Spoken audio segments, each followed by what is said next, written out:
السلام علیکم ورحمۃ اللہ وبرکاتہ۔ حدیث میں آتا ہے کہ صحابہ کرام نبی صلی اللہ علیہ وآلہ وسلم کی مجلس میں اس طرح بیٹھتے تھے جیسے کہ ان کے سروں پر کوے بیٹھے ہوئے ہیں۔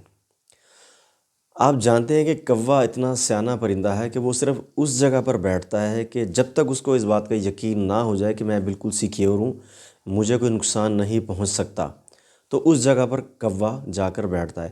یعنی صحابہ کرام اتنے زیادہ اٹینٹیو ہو کے، اتنے زیادہ محو ہو کر بیٹھا کرتے رہے نبی صلی اللہ علیہ وآلہ وسلم کی مجلس میں، اور ان کی یہی خواہش ہوتی تھی کہ ہمیں آج کچھ نبی صلی اللہ علیہ وآلہ وسلم سے کچھ سیکھنے کا موقع مل جائے، کوئی نئی بات پتہ لگ جائے، کوئی نیا مسئلہ ہمیں پتہ لگ جائے، تاکہ ہمارے علم میں اضافہ ہو اور ہم اس پر عمل کریں۔ اور ایک ہم ہیں کہ ہمارے سامنے قرآن اور حدیث پیش کی جائے تو ہم اس کو بالکل اگنور کر دیتے ہیں۔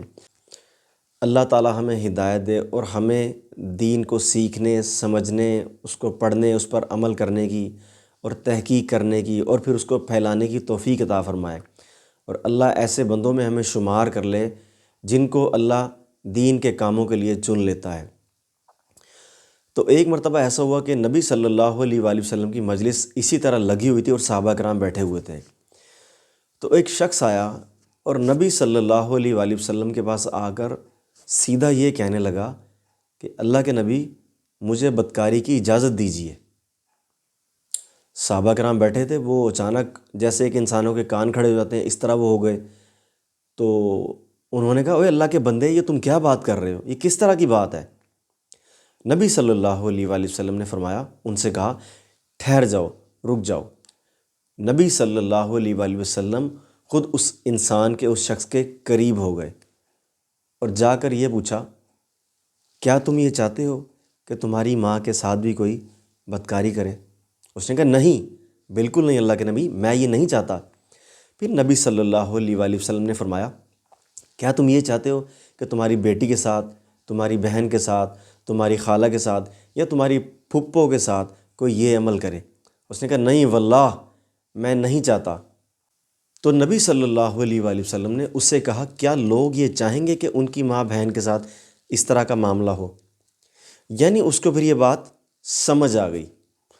تو نبی صلی اللہ علیہ وآلہ وسلم نے اس شخص کے کندھے پر ہاتھ رکھا اور اللہ سے اس کے لیے دعا کی، اللہم اغفر ذنبہ وطہر قلبہ وحسن فرجہ۔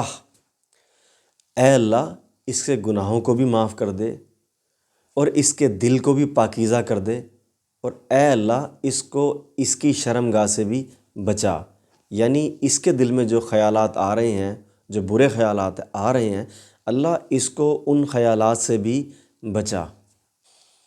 تو اس دعا کا اثر اس نوجوان پر یہ ہوا کہ امامہ رضی اللہ تعالیٰ عنہ مسند احمد میں یہ روایت کرتے ہیں، وہ کہتے ہیں کہ اس لڑکے نے، اس نوجوان نے زندگی میں کبھی کسی کی طرف آنکھ اٹھا کر بھی نہیں دیکھا۔ تو یہ وہ دعائیں ہیں جن پر عمل کرنے سے ہماری زندگی میں بے تحاشا تبدیلیاں آ سکتی ہیں، بہتری آ سکتی ہے۔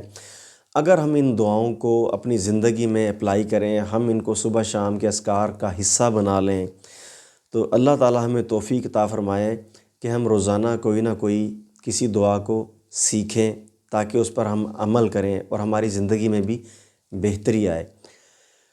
آپ سے گزارش بھی یہی ہے کہ آپ یہ دعائیں جو آپ سیکھتے ہیں، پڑھتے ہیں، اپنے گھر والوں کو، اپنے بچوں کو، اپنے عزیز و اقارب کو بتائیں، سکھائیں، یہ میسیجز ان تک کنوے کیا کریں، دین کے اس کام کو پھیلایا کریں تاکہ آپ بھی دین کے اس کام میں صدقہ جاریہ بن جائیں، اور اس بات کا اجر پھر انشاءاللہ آخرت میں اللہ تعالیٰ آپ کو دیں گے کہ آپ اگر دین کو سپورٹ کرتے ہیں، دین کو پھیلاتے ہیں، اور اللہ سے دعا یہ کیا کریں کہ اللہ ہمیں دین کو پھیلانے والا، دین پر عمل کرنے والا بنا دے۔